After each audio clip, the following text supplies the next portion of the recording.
Hola, buenas noches. Noche de martes a miércoles, día relativamente tranquilo, de esos que parece que no pasa nada, de esos que realmente hay movimientos, podríamos decir, de fondo. Se ha nombrado una nueva directora de Seguridad Nacional, por ejemplo, de esos temas que al final no acaban de trascender, digamos, a la opinión pública, que cada vez, y sobre todo los ciudadanos, están más nerviosos por todo lo que sucede. El día a día atenaza a mucha gente.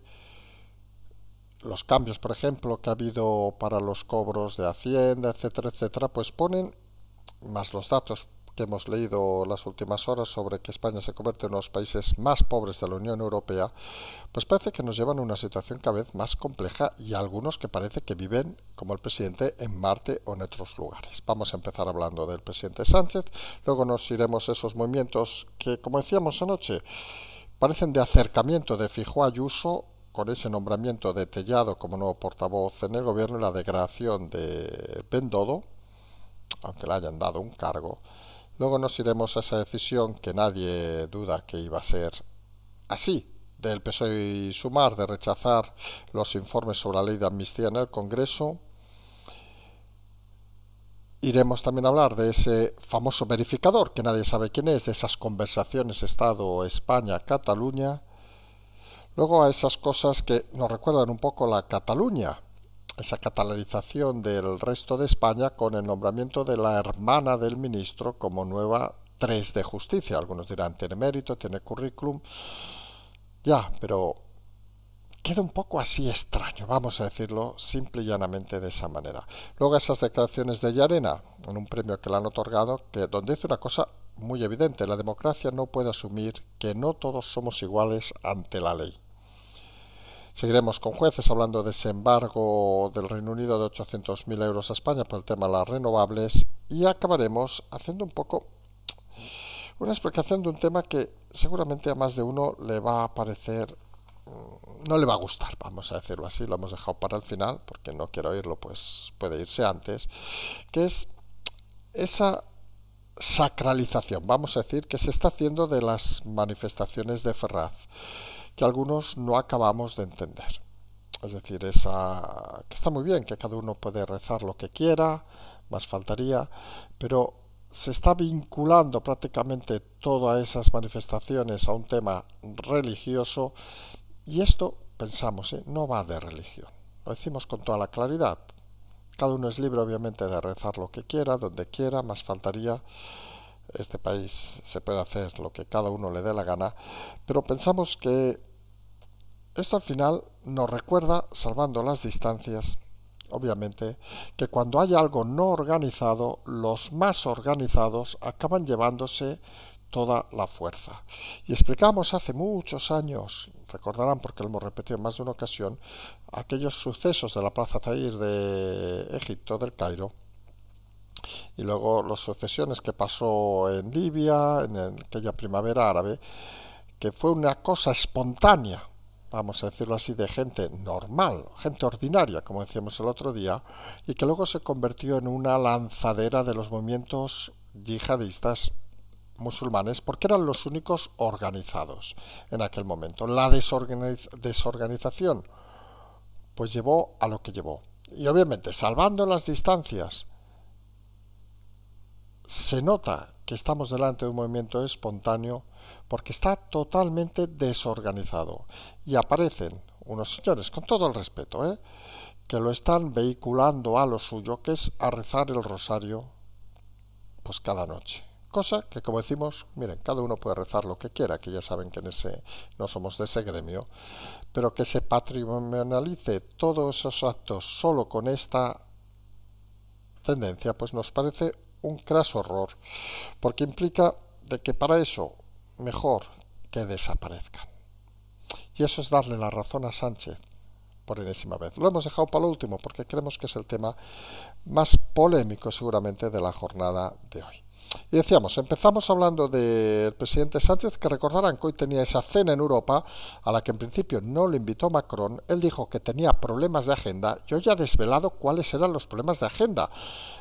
La cena a las 7 y ha tenido una llamada a las 7:30, si no nos equivocamos la hora, ha llamado al jefe de gobierno de Marruecos. Y según parece, esa no se pueden hacer llamadas telefónicas si no estás en tu despacho. En fin, no sabemos para qué existen los móviles. Y en el avión y todo eso que se ve siempre en las películas. Y la realidad es que España ha llamado al presidente de España, ha llamado al jefe de gobierno de Marruecos, en principio para ver esos incumplimientos que ha habido sobre temas, por ejemplo, como Ceuta y Melilla, etcétera, etcétera, por parte del reino marroquí. Desde Marruecos dicen que la relación es magnífica con España y el presidente es consciente de que con la metida de pata, algunos consideran que es las opciones a buscar el premio Nobel, pero bueno, cada uno tiene su idea. Con las metidas de pata internacionales del presidente, qué menos que acercarse a su aliado, al aliado de Israel, que en este caso, aunque parezca mentira, es Marruecos en la zona, para intentar buscar cierto acomodo. Y hay una cosa que es obvia o notoria, y lo hemos comentado en muchas ocasiones también en este canal. Nosotros somos de los que pensamos que con Marruecos hay que tener una magnífica relación. Sabemos que también es un tema que a veces es polémico, pero somos conscientes de que Marruecos es el principal suministrador, por ejemplo, de información contraterrorista a España, por decirlo en cosas concretas. Luego habría mil cosas más, ¿eh? Pero, y este es el pero que siempre hemos puesto, hay que acercarse a ellos, hay que tratarlos con cierta magnanimidad, vamos a decirlo así, es decir, con cierta tendencia a ser hermano mayor, por decirlo de alguna manera, no con sumisión ni con igualdad, porque si lo haces así, quien conoce las culturas del norte de África o de Oriente Medio, sabe que eso al final genera una tendencia a la demasiado confianza, vamos a llamarle así, ya que te sobrepasen por encima. Has de poner tú las normas, poner tú las condiciones, parecer a veces incluso duro en el caso, pero ser firme. Y la sensación es que Sánchez no entiende cómo se negocia con estos países. Y parece que está más en el sentido de la sumisión, que encanta, por cierto, al reino de Marruecos, tenga o no tenga información, que eso ya hemos dicho más de una ocasión, que entra dentro del estrictamente personal. Y la creencia es que al final nos toman el pelo, vamos a decirlo así. Y eso algunos pensamos que no es la manera correcta de acercarse a Marruecos, que siempre hay que estar cerca de ellos, no lo olvidemos, pero también hay que marcar cierta distancia para dejar claro que quién tiene las riendas claras. Porque está claro que Marruecos con su información puede llegar en un momento u otro a desestabilizar España, y eso es algo que mucha gente desconoce. Marruecos corta el grifo de la información y esto puede ser un descontrol. Pero Marruecos debe ser consciente que España puede desestabilizar Marruecos en 2 telediarios, sin interesar. Hay que jugar con ambas bazas. Sabemos que en eso las negociaciones es a veces complicado en la geopolítica, en la geoestrategia, intentar aplicar una doble medida, digamos, para intentar estar en los sitios y a veces parecer que estarse en los sitios más de lo que unos creen. Y en ese aspecto hay costumbres, por ejemplo, eso que no va a hacer en principio el presidente Sánchez, de la primera visita siempre se hacía a Marruecos del presidente, que nosotros pensamos que es una gilipollez, pero oiga, tampoco cuesta nada hacerlo. ¿Para qué enfadar a la gente? Vamos a decirlo así. Si tú la primera visita es eso, pues esto es como ir a casa de los padres de cuando eres adolescente de tu novia. La primera vez has de ir, sí o sí, sea el día que sea. Y esa es la realidad que algunos parecen no entender. Que no se puede jugar a ciertos temas porque estamos delante de películas mayores.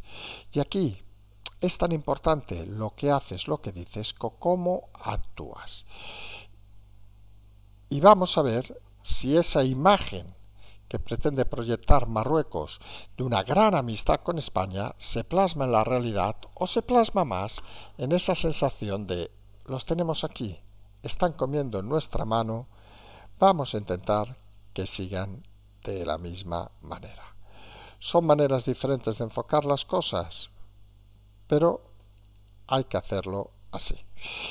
Y decíamos ayer, que era el tema importante, esos cambios que ha habido en el Partido Popular con la irrupción de Miguel Tellado, ya le llamaremos hoy Miguel Tellado, que, como decíamos, eran introducir una línea más dura en el PP, alejada del buenismo, vamos a llamarla así, del señor Bendodo, que por cierto ha sido degradado, por mucho que nos meta un tuit diciendo que quiere agradecer la confianza que tiene en él, sí, sí, pero has pasado de ser, entre comillas, director general a ser conserje, con todo el respeto. Con lo cual, hombre, no sé, pero seguramente, y lo hemos comentado, si tuviera, y esto ya no tome nota, Bendodo, porque ya no pinta nada, si tuviera un poco de orgullo cuando te pasan de director general a conserje, te vas. Pero claro, ¿qué va a hacer este señor si no ha trabajado en su vida fuera de la política?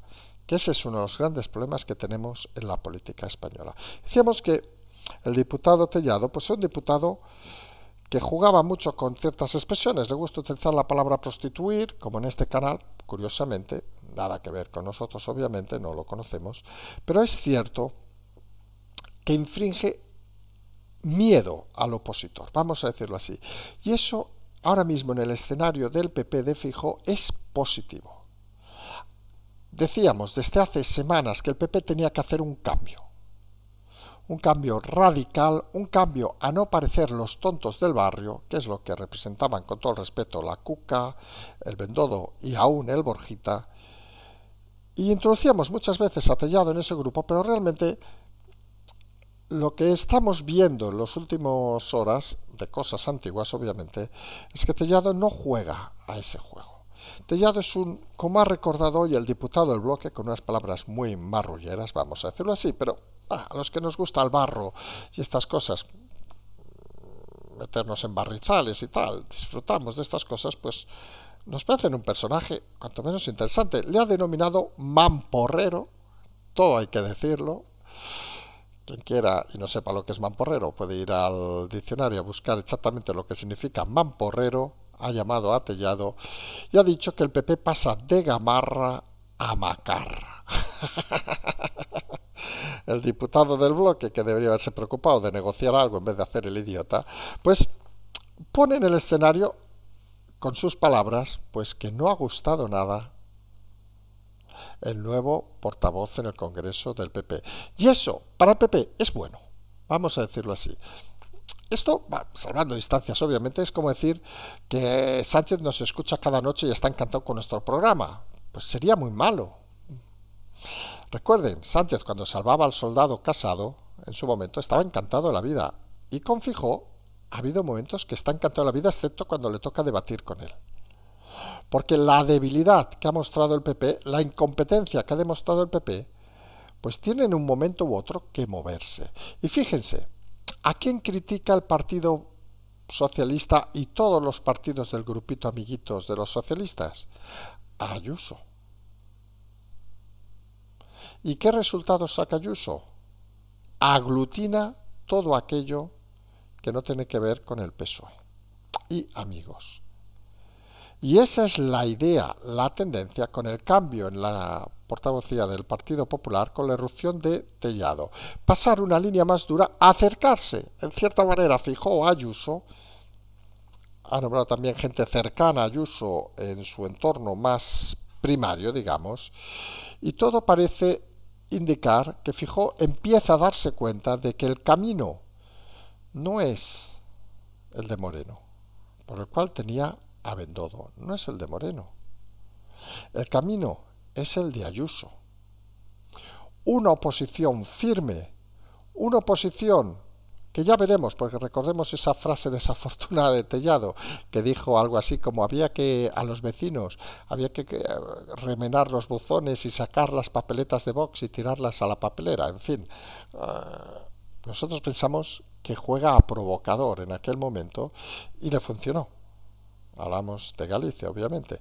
Le funcionó estos temas porque al final la psicología colectiva de estos movimientos implican tres cosas fundamentales que habrá que ver, que de momento parece que coincide, si tiene esta nueva línea del Partido Popular. La primera, la contundencia.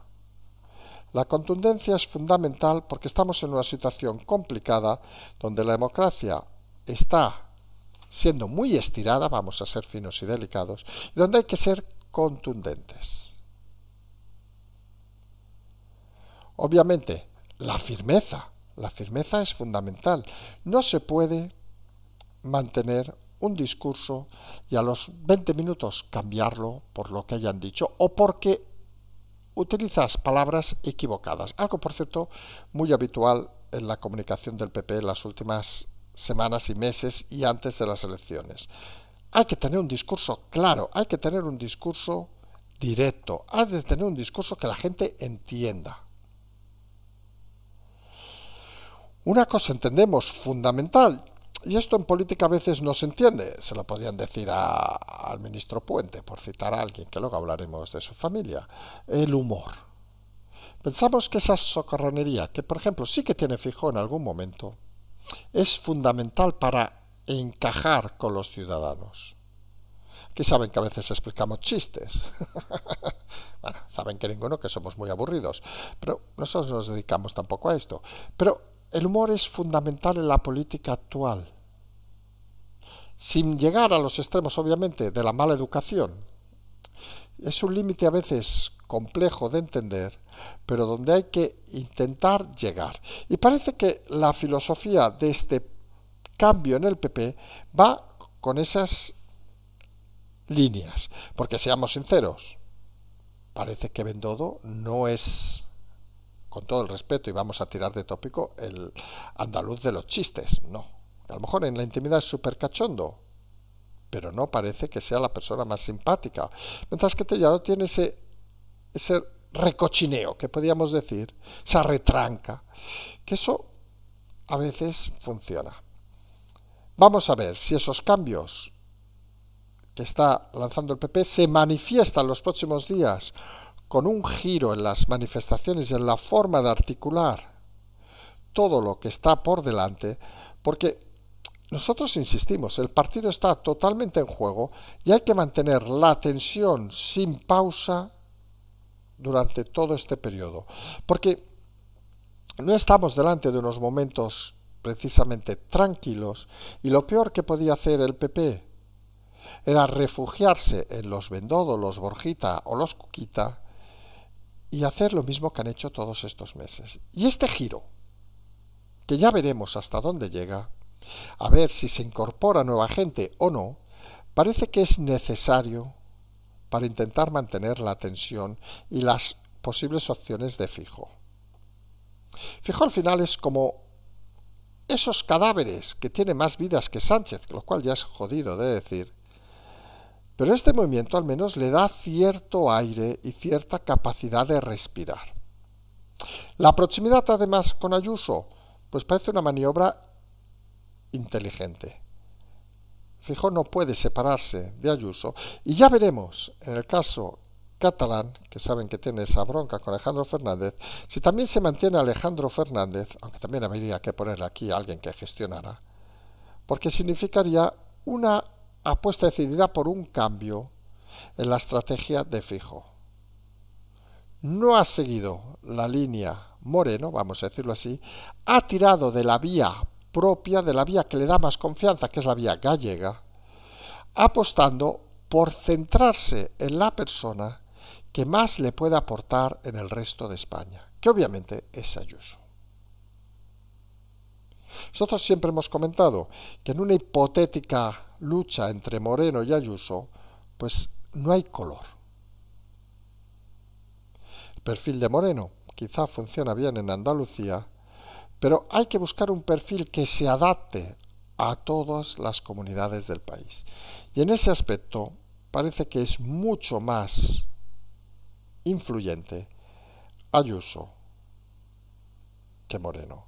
Y Feijóo, decididamente con la sustitución, degradación si quieren llamar, de Bendodo, parece que apuesta más por esa línea, pero fíjense el detalle, sin entrar en coger elementos de Ayuso para no inmiscuirse, pero sí buscando sus propios elementos, en este caso Tellado, que sean más cercanos al discurso de Ayuso. Luego, que la relación entre ellos sea inexistente o genial es lo de menos. Al final lo importante en comunicación son cómo organizas tus discursos y qué tipo de discurso vas a generar. Y está claro que aunque muchos no le estén dando importancia, es un cambio seguramente el más grande que ha habido en el PP desde la derrota electoral, incluso desde antes.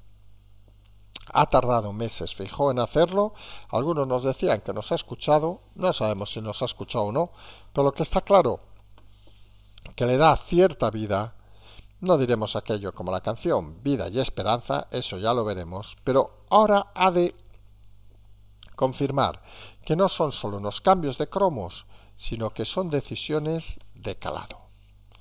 Porque la actualidad continúa y el PSOE y Sumar, como todos imaginaban, han rechazado los informes que pedían desde Vox, en este caso, para el Consejo General del Poder Judicial sobre la ley de amnistía. Nadie duda de que van camino hacia adelante. El Congreso, además, porque no se da cuenta, está medio cerrado, que es un anacronismo casi en democracia. Porque ¿qué actividad hay en el Congreso? Y ahí es donde debe enfocarse el nuevo, entre comillas, equipo del PP, porque lo que está en juego, insistimos, es la democracia. Y todo eso debe basarse en la transparencia y es bastante ilógico que un Congreso siga prácticamente cerrado a estas alturas. Porque todo parece que funciona debajo de un mantel, debajo de una mesa escondidos, sino que le pregunten a ese hipotético verificador o verificadores, que no se sabe ni eso, entre el Estado y una comunidad del Estado, entre España y Cataluña, en esas reuniones hipotéticas que habrá en Suiza y donde dicen Junts y el PSOE que de momento no es necesario saber quiénes son. ¿Dónde está la transparencia? Esta izquierda que llegaba, sobre todo la extrema izquierda, con la voz de la transparencia, que al final fue forrarse cuando clamaban el cielo, si se acuerdan, pues parece que todo se hace bajo el ocultismo. Y temas de este calado, ¿no decían que era por la convivencia de Cataluña? Pues qué mejor que lo sepamos, ¿no? Pues según parece, todo cerrado a cal y canto. Miedos de los dos a decir cosas que incomoden en unas hipotéticas elecciones.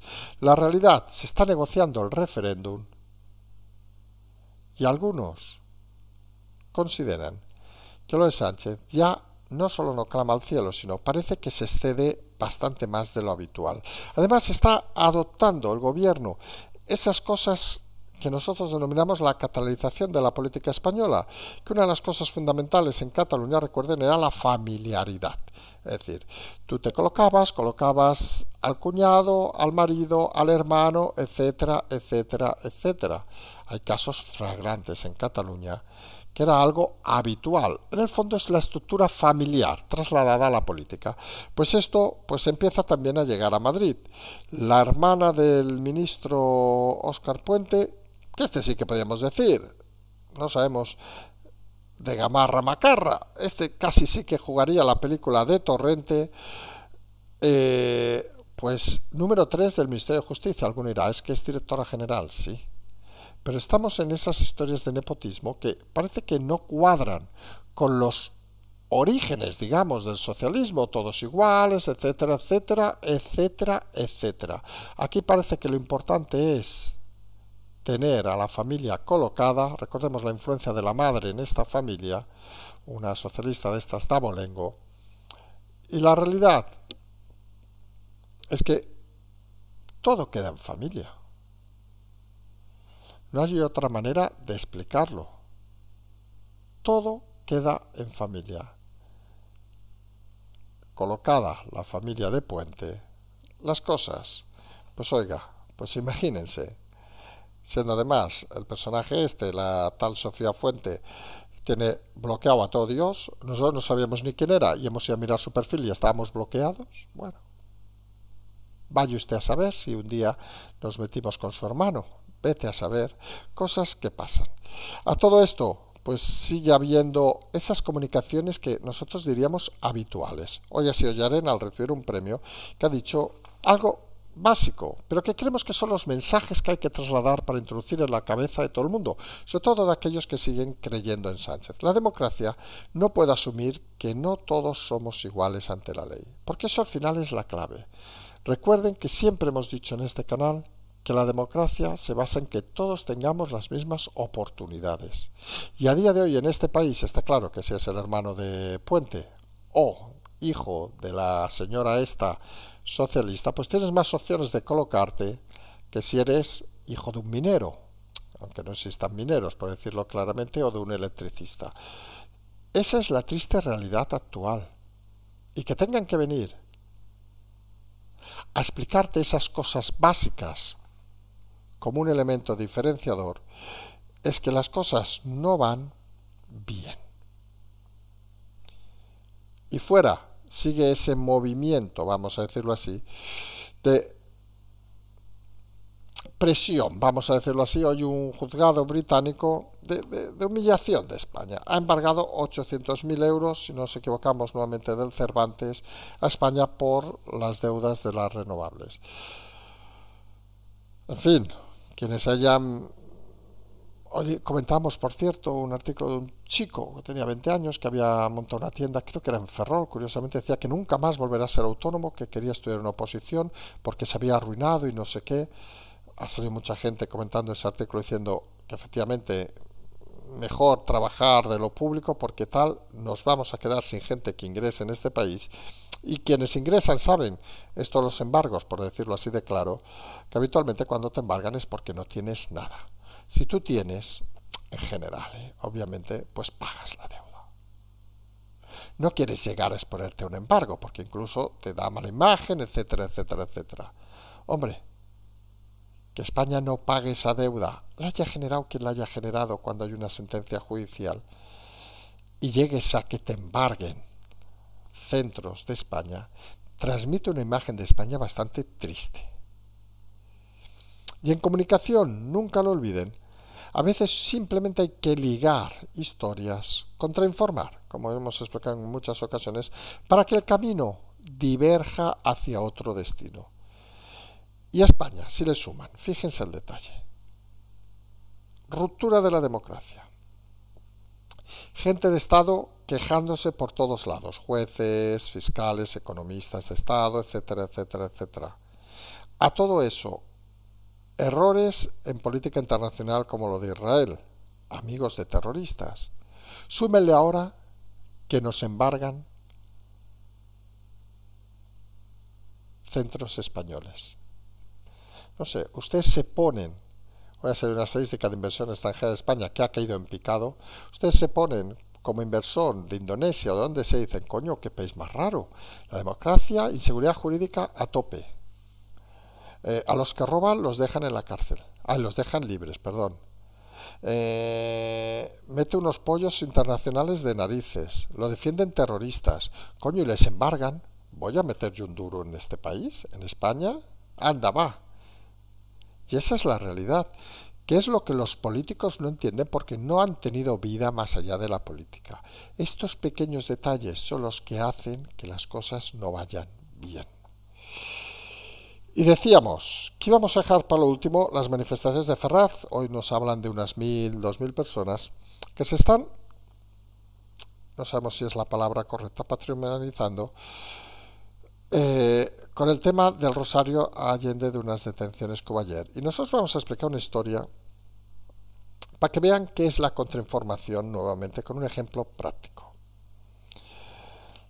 Alguien piensa hace unos días que las manifestaciones, las protestas van a continuar. 500, 1.000 personas, 1.500, 2.000, pero acaba erosionando, vamos a decirlo así, acaba cansando porque se acaba haciendo un acto constante que además sale más allá de las fronteras y algún día pues se encenderá más, menos. Y a alguien se le ocurre decir, intentamos colocar elementos hostiles, todos aquellos del fútbol, vamos a llamarles así para decirlo más fino, que reventaban, había incidentes, etcétera, etcétera, etcétera, pero no conseguimos doblegar a la gente que venía a las manifestaciones y continuaban. Se retiraban pacíficamente, con lo cual ahí ya no teníamos escenario, además había pasado la investidura y era difícil, vamos a decirlo así, seguir enviando a elementos ultras a reventar todo. Porque un día u otro saldría alguna cosa que nos vincularía. Con lo cual, alguien pensando con una copa de whisky, con un vaso de whisky, perdón, dijo, ese no es el camino. Pero ¿cómo podemos deslucir esas protestas? Pues vamos a intentar provocar a esos que se van a poner a rezar. Identificamos a 4, detenemos a 4, les ponemos una multa, y ellos mismos se van a creer que son el centro del mundo, van a vehicular más gente de lo suyo, y van a convertir las protestas en actos de fe y religiosos. Y eso va a llevar a que mucha gente no quiera ir. Van a quedar solo ellos estigmatizados como que es un acto religioso de fe, que cada uno puede rezar lo que le dé la gana, más faltaría, pero, curiosamente, haciendo un favor al gobierno. Eso se llama contrainformar. Es una táctica tan vieja, tan sencilla de ver, que solo te hace falta gente, seguramente de buena fe, y nunca mejor dicho, que caigan de bruces al tema. Y obviamente, nosotros no vamos a entrar en quien quiera ir a rezar el rosario o lo que le dé la gana. Más faltaría. Pero está claro que si el giro va hacia ahí, las protestas van a durar lo que van a durar. Porque la mayoría de ciudadanos de este país, insistimos, pues ni son del gremio, ni juegan a esas cosas. Y los conflictos religiosos siempre acaban ocasionando problemas, porque la gente acaba teniendo una tendencia a posicionarse en un lado u en otro. Y algunos entendemos que estas protestas no son religiosas, son políticas, algo que no tiene nada que ver. Que algunos quieran ahora sacralizar, poner en el estrellato que no les dejan rezar. Oiga, cada uno puede hacer lo que quiera. Pero entendemos que están cayendo en el error, en la trampa del gobierno para disolver estas protestas. ¿Cómo se soluciona esto? Pues volviendo a los orígenes, a las protestas, a no vehicularse ni a banderas raras, ni a actos religiosos, porque esto es lo que pretende precisamente el gobierno para que la gente no vaya. Hay más gente que no va a ir que más gente que va a ir. Y todos los que no van a ir, les aseguro que respetan profundamente, como nosotros, que cada uno rece lo que quiera. Pero entienden también de que esto no va de misa, ni de rosarios, ni de cosas parecidas.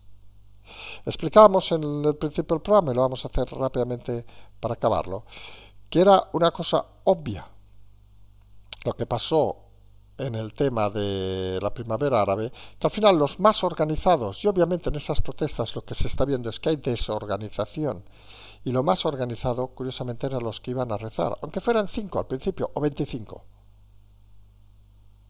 Como pasó en aquellas primaveras árabes, que la protesta se difuminó y acabó como acabó, porque quedó en manos de los que tiraban de misa, que el caso no era misa, de fe. Y confundir a estas alturas la fe con la política, hombre, ¿qué quieren que les diga? Algunos creemos que la fe nace para ciertas cosas, la política nace para organizar la vida mejor de la gente. Y hay cada uno que tenga su propia opinión. Nosotros nos vamos a emplazar a mañana. Recuerden las aportaciones. Decíamos el otro día una cosa curiosa, que esos 450, ha habido un pequeño tirón, no vamos a negarlo, hay que agradecer a todos esos. Pues un día normal, que estamos en 1000 y pico, pues ni la mitad de las que nos escuchan en directo, pues participan. Son detalles. Esto tampoco es fe. Nos vamos a emplazar a mañana, como siempre decimos, seguimos.